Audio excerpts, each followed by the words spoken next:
한번 따라서 해봅시다. 보이는 것이 다는 아닙니다. 오늘 세 번째 시간을 가지려고 합니다.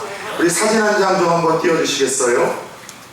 여러분들이 보는 이 사진은요, 실제로요, 얼마 전에 중국에서 한 부부가 이혼을 하게 된 그 사유가 담긴 그런 사진입니다. 이 사진 때문에 이 부부가 이혼을 하게 됐는데, 그 이혼 사유를 여러분들 눈치챌 수 있으시겠습니까? 네. 채셨어요? 특히 우리 피부과 의사이신 조현호 집사님이 가장 빨리 채셨을 것 같은데 눈치채셨습니까? 예, 어떤 이유인 것 같습니까? 애들은 쌍꺼풀이었으니까 예. 전혀 성의 미인이 아니에요. 아, 역시 우리 김양재 우리 피부과 우리 전문의로서 한 방에 알아보시네요. 엄마 아빠는 절세 미남 미인입니다. 그죠? 근데 이 아이들 자녀들은 다 쌍꺼풀이 좀 없어요. 그래서 실제로 이 둘 중에 좀 누가 좀 문제였는가 했더니 엄마가 조금 재력이 많이 있었었는데요, 성형수술을 진짜 많이 했다고 합니다. 근데 그 성형수술이 성공을 했는데 그 미모에 반한 중국의 갑부가 결혼을 했다가 이 자녀들이 난 거를 보고서 속았다라는 생각에 실제로 이혼을 하게 된 그런 사유가 있는 가정입니다. 여러분, 이 작은 사진, 짧은 사진 하나를 통해서도 하나님이 이 아침에 우리에게 주시는 분명한 교훈이 있지 않습니까? 따라서 해봅시다. 겉모습에 속지 말라. 보이는 것이 다는 아니다. 예, 사진 내려주세요. 그래요. 눈에 보이는 것이 다가 아니기에 우리는 겉모습에 속거나 사람을 보든 사건을 보든 환경을 보든, 아니 심지어 하나님을 알아갈 때에도 통전적인 자세와 관점이 우리에게 참 필요하다라고 말씀드렸습니다. 사람도 사건도 내게 주어진 환경도 성경도 하나님도 부분이 아니라 전체로 볼 수 있는 이 자세와 관점이 있을 때 우리는 살면서 후회거리와 실수거리들을 줄이게 되고 더 풍성한 삶을 얻어낼 수 있다라고 말씀을 드렸어요. 흥미로운 것은 우리는 오늘 함께 읽었던 본문에서도 역시 눈에 보이는 것이 다가 아님을 깨닫게 하는 또 다른 사건을 접할 수가 있습니다. 자, 지난주에 이어서 계속되어지는 메시지입니다. 이스라엘 백성들이 하나님의 은혜로 출애굽을 하였었죠. 그리고 하나님의 은혜로 큰 강권 중에 하나였었던 요단강을 건너게 되었습니다. 그래서 그렇게 출애굽 후에 기적적인 하나님의 도움으로 요단강까지도 건넜었던 이 이스라엘 백성들이 하나님이 약속하신 그 가나안 땅을 정복하기 위해서는 반드시 점령해야 될 성 하나가 있었습니다. 그 성을 가리켜서 오늘 성경에서는 따라서 해봅시다. 여리고성. 신앙생활 오래 하신 분들은 많이 들어봤었을 그런 성 이름입니다. 여리고성이라는 이 성을 그 약속의 땅 가나안을 점령하기 위해서는 반드시 먼저 이 점령하고 지나가야만 했었습니다. 왜냐하면 여리고성이라는 이 성은요, 그 가나안 땅을 들어가는 관문에 있는 성이었었고요, 군사적 또 교통의 요충지이기도 했었습니다. 이 여리고라는 성은 지금까지도 이스라엘에 존재를 합니다. 이 여리고성은 종려나무 성이라 일컬을 정도로 상당히 물이 많고 비옥한 그런 좋은 땅이었어요. 이스라엘 백성들이 가나안에 들어가서 전쟁을 치르기 위해서 반드시 확보해야 될 것이 있다라면은 물과 양식이 아니겠습니까? 그래서 이 여리고성은 그들이 가나안 땅 정복을 위해서는 반드시 점령해야 될 숙제와 과업과 같은 그런 여러분 성이었었습니다. 그럼에도 불구하고 이 성을 이스라엘 백성들이 점령하는 것은 만만치 않았습니다. 왜냐하면요, 이 성은요, 성벽이 외벽과 내벽으로 그 고대에도 이중으로 세워졌었던 그런 독특한 구조물이었었습니다. 그래서 이 성벽이 외벽으로 내벽으로 또 그것도 간격을 두고서 세워졌기에 그 벽과 벽 사이에 사람들이 사는 주거 시설까지도 마련이 되어졌어요. 집도 있었어요. 그래서 외벽과 내벽 사이에 살았었던 대표적인 사람이 여러분 이 여호수아 초반에 나오는 기생 라합이었었습니다. 그만큼 이중으로 되어 있다는 것은 무너뜨리기가 쉽지 않다는 뜻 아니겠습니까?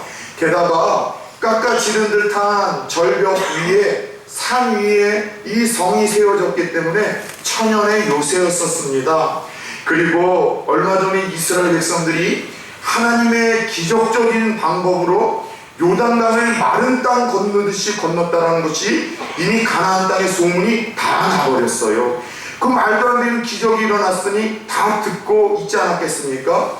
그래서 그 이스라엘 백성들이 쳐들어올 것을 대비해서 이 첫 번째 관문에 있었던 이 여리고 성은요, 이미 문을 꼭꼭 틀어 잠그고 전투 태세를 다 갖추고 있었던 이런 상황이었었습니다. 이와 같은 초롱성을 오랜 여행으로 인해서 지칠 대로 지친 이스라엘 백성들이 여러분들 정복을 한다는 것, 이것은 어렵다 못해 불가능한 일이라고 할 수가 있었더라는 것이죠. 이 순간 눈에 보이는 모든 상황들이 반드시 점령을 해야 하지만 점령할 수 있는 힘도 없고 상황도 안 되고 환경도 안 되다 보니 지도자였었던 여호수아와 이스라엘 백성들에게 두려움이 찾아왔습니다. 낙심과 절망이 주어졌다는 것이죠. 근데 여러분 살다 보면은 이와 같은 여리고 성을 누구에게나 여러분 만나야 될 때가 있다라는 것이죠. 누구에게나 이와 같은 여리고 성 앞에 설 때가 여러분 있다라는 것입니다. 국회에 갇혀 있어서 도저히 열릴 기미가 보이지 않는 삶의 문제들이 있어요. 반드시 그 문제를 내가 해결해야 되는데 그 문제를 극복해야지 행복이 주어질 것 같고 숨통이 트일 것 같고 먹고 살 수 있을 것 같은데 반드시 내가 해결하고 넘어서야 되는 그 문제가 해결 방법이 없는 거예요. 그 문제를 극복할 수 있는 힘과 지혜가 나에게 없는 거예요. 그래서 현실로부터 그저 도망치고 싶고 삶을 포기하고 싶은 그런 현실 앞에 마주섰다면요, 우리는 여리고 성 앞에 서 있는 거라 할 수가 있습니다. 그렇다면 여러분들의 여리고 성은 무엇입니까?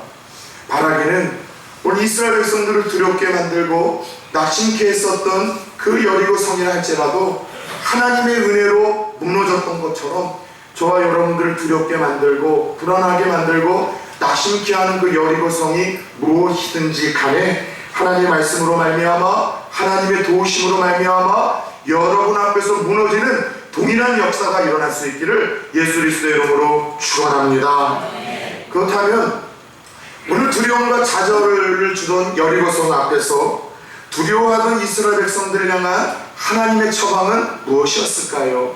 오늘 첫 번째, 하나님은 두렵고 불안해하던 그들에게 하나님의 말씀을 들려주십니다. 그들 향한 하나님의 처방은 하나님의 약속을 들려주시더라는 것이죠. 여러분 그거 아세요? 사람이 두려움에 빠지면은요 당황하게 됩니다. 그리고 당황하게 되면은요 모든 행동 거사에 바른 판단이 서지는 않습니다. 언젠가도 우스갯소리 드렸잖아요. 한 집에 둘이 났습니다. 아버지가 깜짝 놀라서 핸드폰 들고 나와서 막 벌벌벌 떨면서 아들에게 묻는 거예요. 야, 119가 몇 번이냐? 119가 몇 번이냐? 그저 아들은 아버지 114에 빨리 걸어가지고 물어보라고. 여러분 멍청하다 싶은 이 우스개 부자의 이야기가 여러분 모든 인생들이 두려움에 빠지고 당황하게 되면은요 다 겪을 수 있는 일들이라는 사실을 아셔야 되다는 것이죠. 오늘 굳게 닫혀서 열릴 기미가 보이지 않는 그 성 앞에서 여호수아가 낙심을 했습니다. 두려움에 빠졌습니다. 그런데 이때 하나님이 그에게 나타나 말씀하셔요. 뭐라고 하셨을까요? 오늘 본문 2절을 같이 한번 읽어볼까요? 여호와께서 여호수아에게 이르시되 보라, 내가 여리고와 그 왕과 용사들을 내 손에 넘겨주었으니. 아멘. 자, 하나님이 어떤 말씀을 들려주고 있어요? 두려워하지 말라는 거예요. 너 지금 열릴 기미가 없고 저것을 정복할 방법이 없어서 낙심하고 있지? 낙심하지 말라는 거예요. 내가 이미 이 싸움은 다 끝나게 이미 내가 정복했다는 거예요. 내가 도와줄 거고 내가 점령하도록 너희와 함께 할 테니까 너희를 평안하고 담대하고 용기를 가지라는 하나님의 음성을 들려주고 계시더라는 것이죠. 여러분, 내 삶이 좋아지지 않으면은요, 내 상황이 좋아지지 않으면은요, 잘 나갈 때 내 주위에 있었던 사람들이 하나둘 다 떠나게 마련입니다. 그래서 내 상황이 좋아지지 않을 때 그 상황 자체도 힘들지만 내 주위에 있던 사람들이 떠나가고 있다는 그 배신감 때문에, 그 실망감 때문에 우리가 더 아프고 더 힘든 것 아니겠습니까? 사람은 믿음의 대상이 그래서 아니에요. 내가 잘 나가고 형통할 때는 내 주위에 많은 사람이 있지만 내가 정말 힘들고 상황이 어려울 때 다 내 주위에 떠나는 사람들 때문에 낙심하고 절망하는 걸 바라보며 우리는 사람은 믿음의 대상이 아니라 용서와 이해의 대상일 뿐 따라 세웁시다. 오직 하나님 한 분만이 믿음의 대상이십니다. 예, 왠지 아세요? 사람은 내 상황이 안 좋으면 다 내 곁을 떠나지만 하나님께서는 오히려 우리의 상황이 안 좋으면 오히려 그때 우리에게 다가오시고 속삭여 주시는 분이세요. 내가 힘들 때, 내가 낙심이 될 때, 내가 좌절이 될 때 그때 내게 다가오셔서 격려하시는 분이 우리 하나님이시라는 거예요. 얼마나 좋으신 분인지 몰라요. 그 찬양도 있지 않습니까? 내 마음이 아플 적에 늘 위로되시면 나 외로울 때 좋은 친구라. 하나님이 그런 분이시라는 거예요. 우리 예수님이 그런 분이시라는 거예요.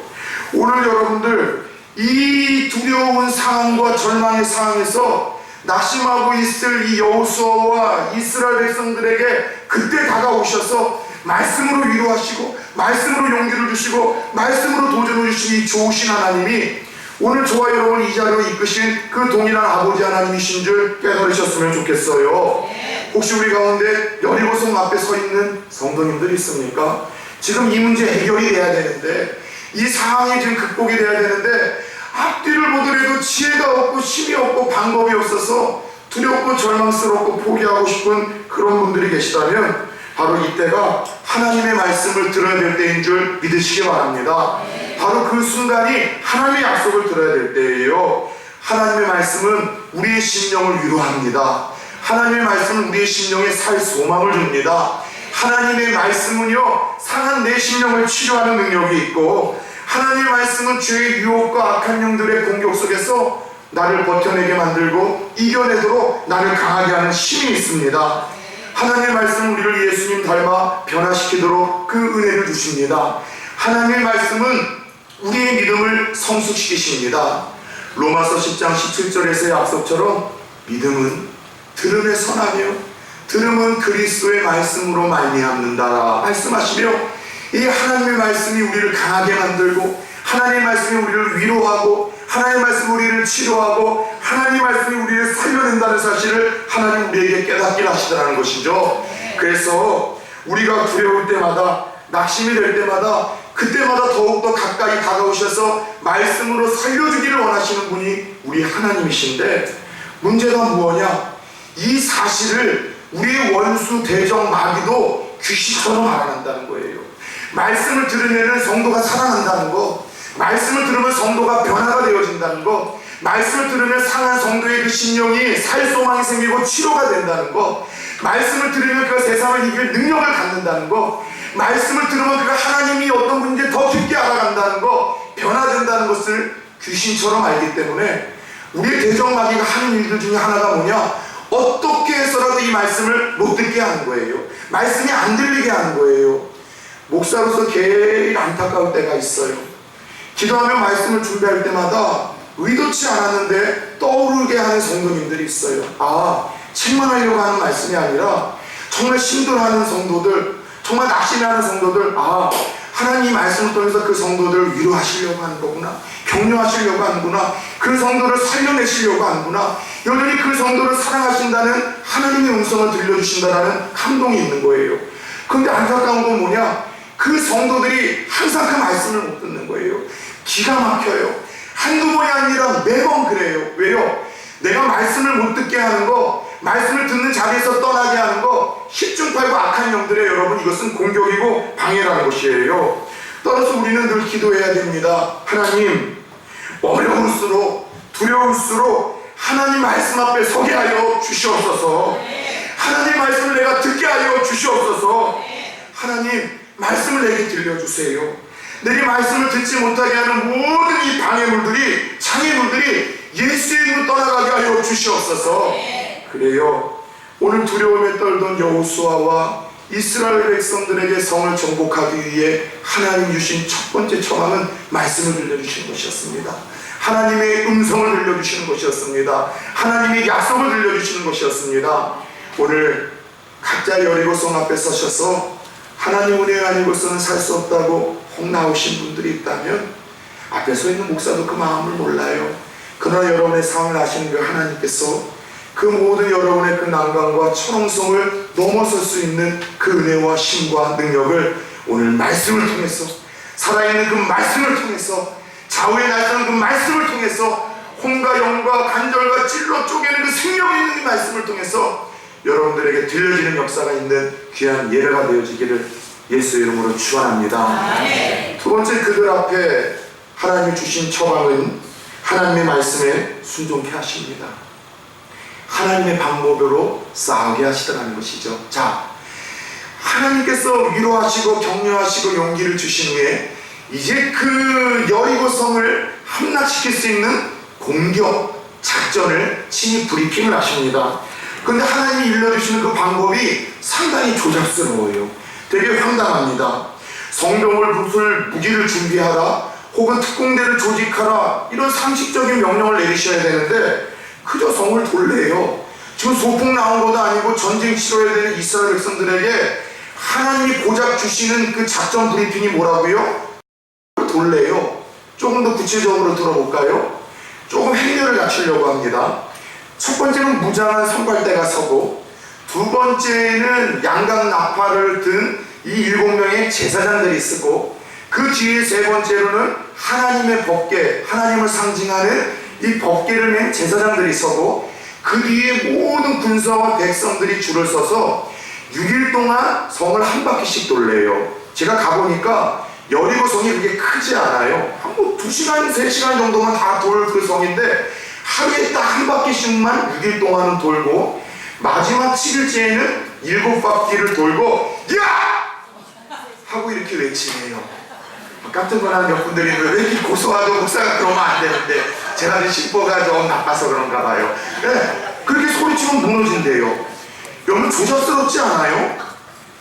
하나님으로부터 나온 작전 브리핑이라면 뭔가 여러분 기가 막힌 탄성이 나올 만한 여러분 발상의 전환이 있어야 되는 거 아닙니까? 성을 돌고 소리치면 성이 무너진다는 거 황당한 작전이죠. 그런데 이 황당한 작전을 내리신 그 의도가 무엇일까 고민해 보신 적 있으십니까? 이 전쟁이 너희 것이 아니라 하나님 거라는 증거예요. 너희 지식과 세상의 상식이 아니라 하나님의 방법을 한번 순종하면서 그럴 때 어떤 역사가 일어나는지 너희들이 한번 경험해 봤으면 좋겠다라는 하나님의 의도가 담겨있는 전쟁입니다. 여러분 그렇잖아요. 목사가 앞에서 설교를 하는 것, 그리고 하나님이 말씀이라고 들어보는 것 다 어떤 얘기예요? 비상식적이에요. 좀 상식적이지 않아요. 하나님께서 살라고 주시는 말씀 들어보면은 그렇게 살았던 세상에서 왕따 당하기 딱 십상입니다. 주일 성수하래요. 여러분 직장에서 간만에 여러분 함께하는 동료들이 야유회를 가야 됩니다. 근데 여러분 주일 성수한다고 교회를 와요? 여러분 정말 이거 미운털 막히는 일이죠. 손해보는 일이에요. 하나님 앞에 그 먹고 살고 죽기도 여러분들 부족한 물질을 자꾸 바치래요. 11조로 바치고 감사 예물로 바치고 왜 이렇게 교회에 돈 내는 일들이 많은지. 어떤 분이 그러더군요. 한 교수님이 예수를 그렇게 안 믿다가 예수를 믿으셨어요. 그래서 요즘도 교회 잘 나가시냐고 했더니만 교회에 자꾸 돈을 내라는 거예요. 돈을 낸다라고 한다는 거예요. 그래서 돈을 뺏긴대요. 그 뒤에 하는 얘기가 근데 참 즐겁다, 참 기쁘다라는 이야기를 하는 거예요. 근데 여러분 내 거를 하나님 뺏어 가시는데 내 시간을 나누고 내 재능을 나누고 내 물질을 나누면 더 축복을 해주신다? 이게 상식적으로 맞습니까? 손해보는 거죠. 하나님 말씀대로 살아가면 세상에서 여러분들 밀어나다 소리 듣기 딱 좋습니다. 모든 게 그래요. 근데 역으로 한번 생각해 봅시다. 그래요. 하나님의 말씀이 미련해 보이고 비상식적으로 보이고 황당해 보이지만 여러분의 상식으로 세상을 한번 살 때, 세상의 상식과 방법으로 살아갈 때 그 세상의 지식과 방식과 상식이 여러분의 삶의 문제를 해결해 주던가요? 세상의 지혜와 세상의 방식으로 더 그것이 조율적이고 그것이 더 지혜롭다고 생각해서 살아갈 때 그것이 여러분의 심령에 평안함을 주시더군요. 여러분에게 기쁨을 주던가요? 능력을 주던가요? 여러분 삶에 무언가 그것 때문에 소망이 생기던가요? 오히려 세상의 지식, 세상의 방법으로 살아온 것이 우리에게 험한 아닙니까?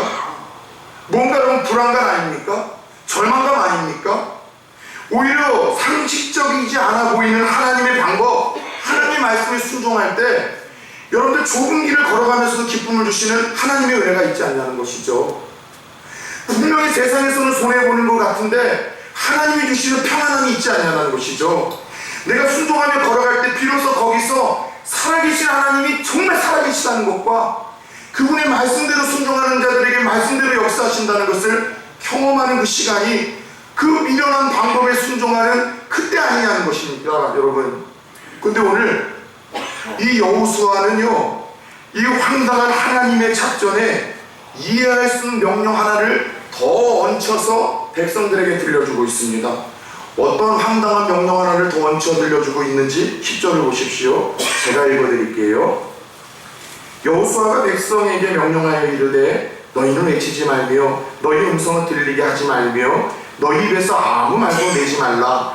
그리하다가 내가 너희에게 명령하여 외치라 하는 날에 외칠지니라 하고.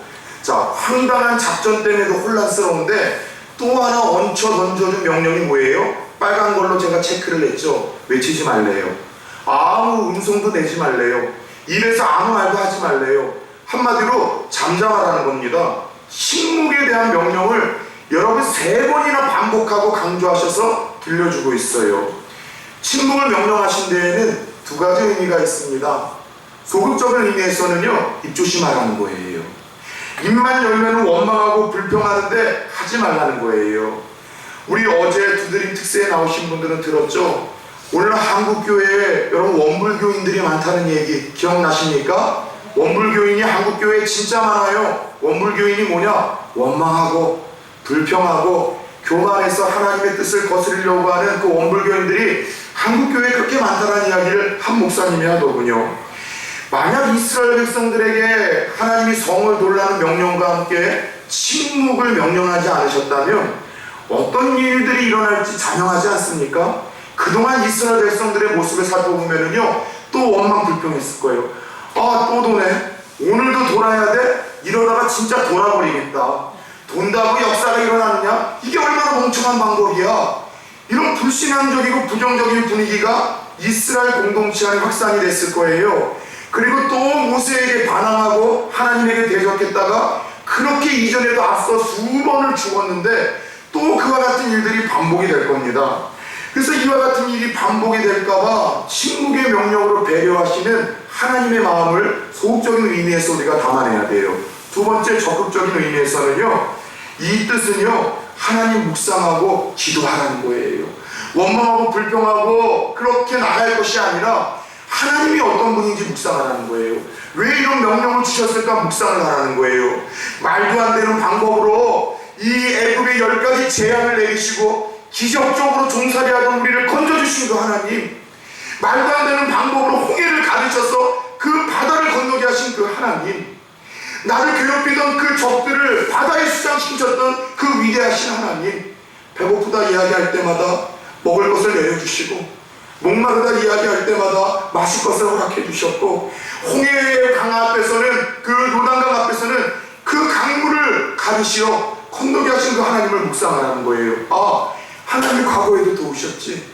기가 막힌 방법으로 죽을 것 같은 상황에서도 죽지 않게 하셨지. 망하지 않게 하셨지. 그 하나님이 명령하셨다면 이 명령도 어떤 의도가 있지 않을까? 이 성도들이 충분히 정령하지 않을까? 침묵하며 그 하나님에게 감사하기 시작을 했다는 것이죠. 여러분들 상상을 해봅시다. 오늘 침묵을 하며 7일 동안 성을 도는 이스라엘 백성들이야 그렇다 치더라도 성 안에서 이제 곧 전쟁이 일어날 것을 대비하고 준비하고 있었던 여리고성 사람들의 반응을 한번 우리가 상상해 봅시다. 이게 좀 황당한 일이에요. 전쟁이 올 줄 알고 태세를 다 갖추고 있었는데 우르르 몰려오더니만 아무 말도 하고 한 바퀴만 돌고 가요.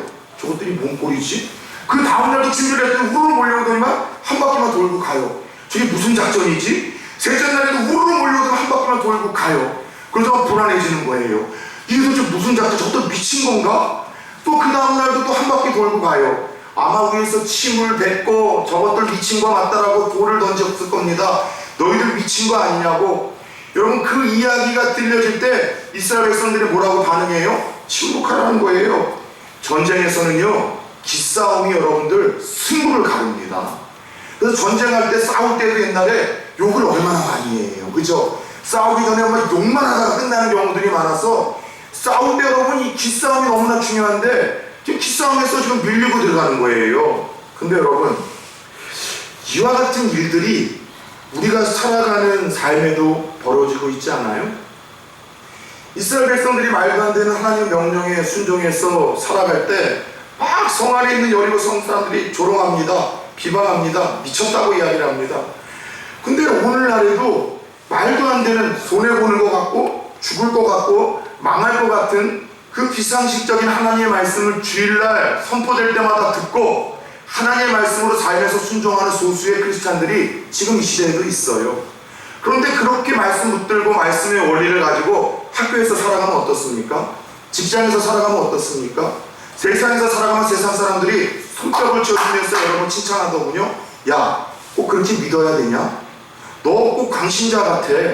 그렇게 믿는다고 해서 너 문제가 해결되냐? 잘된 게 또 뭐 있어? 너 예수 믿고 교회 나온다고 해서 밥이 나오냐 떡이 나오냐? 돌아가신 저희 할아버지가 저를 비판할 때마다 늘 하시는 얘기예요.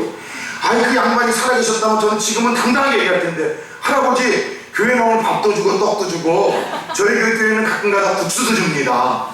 근데 저희 할아버지가 늘 이렇게 비판을 했는데, 이런 조롱 비판 말씀 붙들고 살아가는 여러분들이 세상에서 듣는 동일한 이야기들 아니냐는 것이죠. 그래서 하나님이 침묵을 명령하신 것은, 그래, 너희들이 나의 뜻을 순종하며 세상에서 살아갈 때 세상 사람들 너희 조롱할 거야. 믿지 않는 남편이 너희를 핍박할 거야. 믿지 않는 직장 동료들이 너희를 웃을 거고 손가락질을 할 거야. 그래도 세상 소리 듣지 말고 너희들은 흔들리지 말라는 거예요. 잠잠히 성을 돌며 지금까지도 말도 안 되는 비상식적인 방법으로 역사하셨던 그 하나님이 앞으로도 너희들을 역사하실 거고 너희들을 도와주실 거라는 하나님의 음성에 귀를 기울이고 그렇게 기도하라는 하나님의 메시지였습니다. 여러분, 세상 이야기 들어보면 어떻습니까? 낙심되는 이야기 아니에요? 아무리 누구가 아파트 하나 샀는데 몇 억이 올랐다는 이야기를 들으면은 우리는 정말 수도 없이 땀 흘리고 몇 년 한 푼 안 쓰고 모아야 될 돈이 그 사람들 웃돈이 있어서 산 아파트 가격 오른 거에 비해서 택도 없어요. 분노가 일어나요. 오늘 아침에도 뉴스 틀어봤더니 어디에서 홍수가 나고 테러가 일어나고 전쟁이 일어나고 말도 안 되는 황당한 방법으로 죽었다라는 이 비일비재의 슬픈 비보들이 끊임없이 들립니다. 세상 이야기는 다 우리를 낙심시켜요. 예수 믿고 바르게 살려고 할 소리를 비난하고 조롱하는 소리들만 들립니다. 그래서 저는요, 며칠 전에 여러분들 인스타그램이라는 걸 끊었습니다. 카페인 중독에 시달리고 있는 젊은이들이 많다고 했죠. 카페인 중독이라는 것이 뭐냐? 카카오 스토리, 페이스북, 인스타그램입니다. 카카오 스토리 이제 안 해요. 페이스북은 그래도 좋은 정보를 건질 수 있어서 제가 열어놓는데 인스타그램은 며칠 제가 전에 다 삭제해버렸어요. 저는 여러분들 친구들이 1000명이 넘습니다. 제자들이 많으니까는요. 근데 그걸 보면서 제가 느낀 게 뭐냐면 자꾸 제가 우울해져요. 아, 얘네들 이렇게 맛있는 거 먹고 사네. 얘들 이렇게 시간에 여유가 있어서 여행 다니네. 얘들 이렇게 이 좋은 옷 입고 살고 이렇게 좋은 거 사고 이렇게 행복하네. 비록 그것이 일상이 아니라 순간의 찰나라 할지라도 그것을 들어보는 내가 자꾸 낙심이 되고 절망이 돼요. 세상의 이야기를 들을수록 우리가 낙심시키고 절망하고 좌절이 되더라는 것이죠. 그런데 하나님의 말씀은 어떻습니까? 하나님의 말씀은 우리를 살려내요. 위로해요. 격려해요. 눈에 보이는 것이 다가 아님을 최고의 가치 있고 의미가 있는 것이 그 후에 있음을 우리에게 일러주십니다.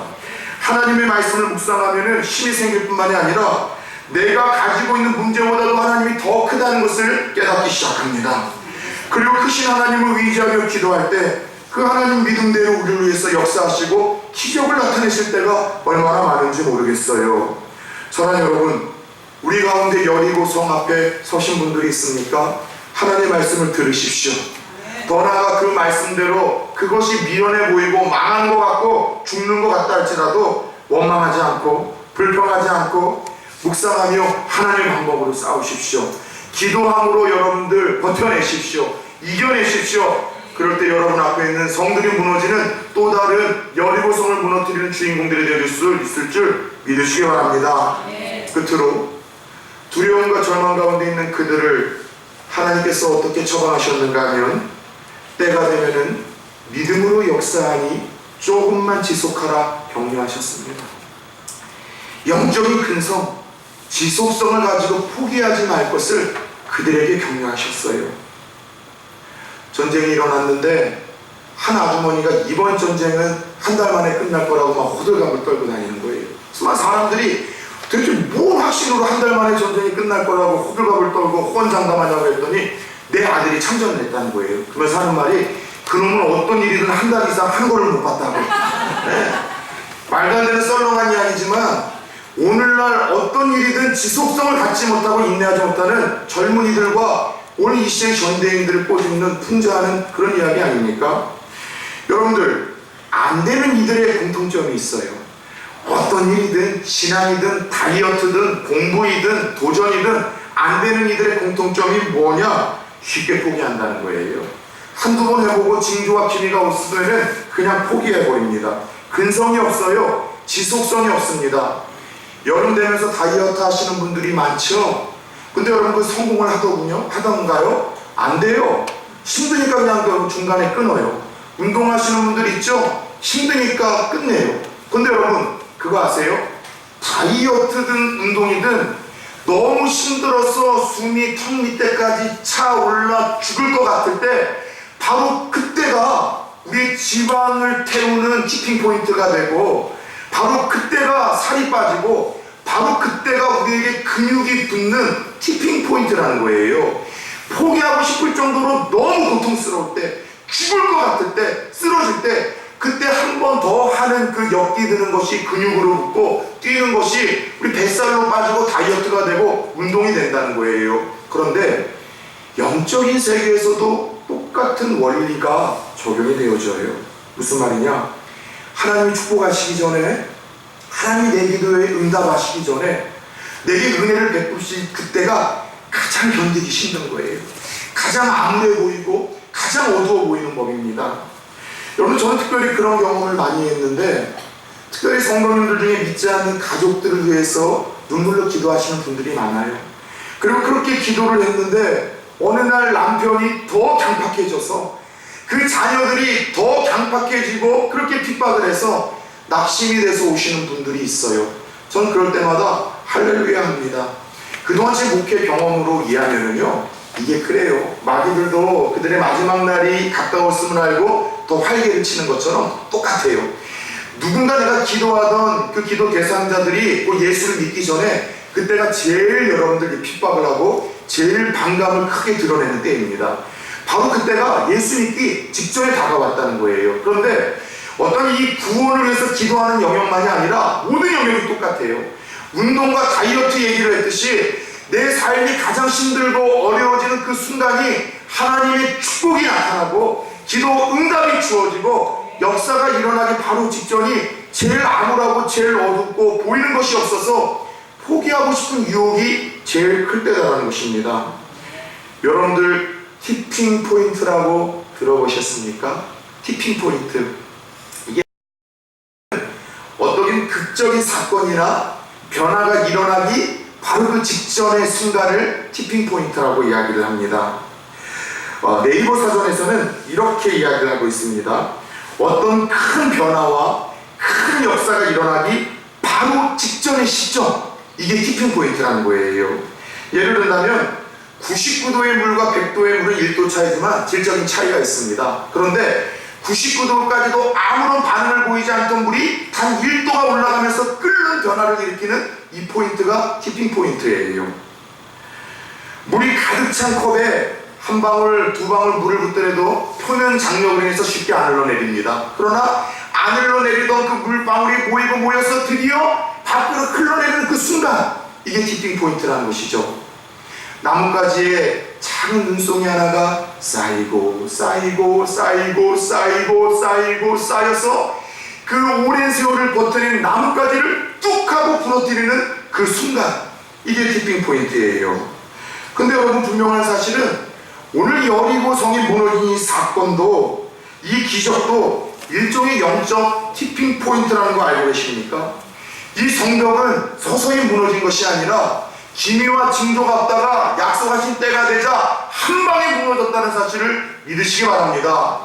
고고학 자료가 나왔는데 아주 재밌어요. 이 여리고 성을 이제 발견해서 고고학 자료를 봤더니만 이 성은요, 성벽이 안쪽으로 무너진 것이 아니라 바깥으로 무너졌습니다. 대부분 싸움은요, 성벽이 안으로 무너져요. 밖에서는 치고 들어가느냐 전쟁하기 때문에 안으로 무너지는데, 바깥으로 무너졌다는 것은 두 가지죠. 성 안에 있는 사람들이 더위를 먹고 다 미쳐버린 거예요. 그래서 지들 스스로 성벽을 안에서 밖으로 밀었거나, 아니면 하나님의 약속대로 하나님이 초자연적인 역사를 무너뜨리신 거예요. 그것만이 아니라 불탄 흔적이 있고요, 그것만이 아니라 그 항아리 안에 곡식이 그대로 남아있어요. 이 모든 게 성경에서 여리고 성을 점령할 때 하나님이 일러주신 지침이었는데, 그들이 순종을 했고 말씀대로 단 한 방에 이 성벽이 무너졌다는 것이 실제 남아있는 고고학 자료를 통해서도 증명이 되고 있다는 것이죠. 상식적으로 생각하면은 하루쯤 성벽을 돌았을 때 벽돌 하나가 뚝 떨어지는 거예요. 이틀째 돌 때 벽돌이 5개가 뚝 떨어지고, 3일째 돌았을 때 사선으로 금이 쫙 간 다음에는 얼마나 기뻤겠습니까? 아, 무너지고 있구나, 무너지고 있구나, 기미와 징조를 발견하지 않았겠습니까? 근데 6일 동안 아무런 변화가 없었어요. 기미도 없었어요. 마지막 7일 7바퀴 돌고 성을 돌 때까지 아무런 역사가 일어나지 않다. 순종하다가 하나님이 약속하신 그 때가 되자 단방에 무너져 내렸다고 말씀을 하고 있습니다. 사랑하는 여러분, 징조가 보이지 않아도 보이는 것이 다가 아님을 기억하며 포기하지 않았을 때 이 기적은 한순간에 일어났습니다. 눈에 보이는 기미가 없습니까? 징조가 없습니까? 주저앉고 싶습니까? 포기하고 싶습니까? 한 번만 더 도십시오. 한 번만 더 도전하십시오. 한 번만 더 기도하십시오. 한 번만 더 순종하십시오. 그럴 때 영적 티핑 포인트를 허락하시는 그 하나님을 저와 여러분들도 만나게 될 것입니다. 말씀을 맺겠습니다. 저와 여러분들 앞에 서 있는 여리고 성은 무엇입니까?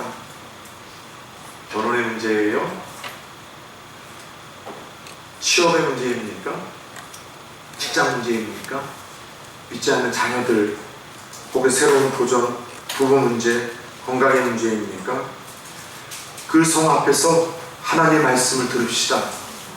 하나님의 말씀을 붙드시기 바랍니다. 미련해 보여도 하나님을 의지하며 기도로 하나님의 방법으로 승부합시다. 역사가 일어날 때까지, 티핑 포인트가 주어질 때까지 조금만 견뎌내십시오. 기미가 없고 징조가 없어도 거룩한 근성을 가지고 한 바퀴만 더 도십시오. 그럴 때 나를 두렵게 하고 낙심케 하는 모든 여리고성은 무너질 줄 믿습니다. 남은 한 해 지금까지 역사에 그쳤던 하나님으로 말미암아 남은 6개월에도 또 그와 같은 기적의 역사들이 일어나는 그러한 주인공들이 되어줄 수 있기를 예수 그리스도의 이름으로 축원합니다.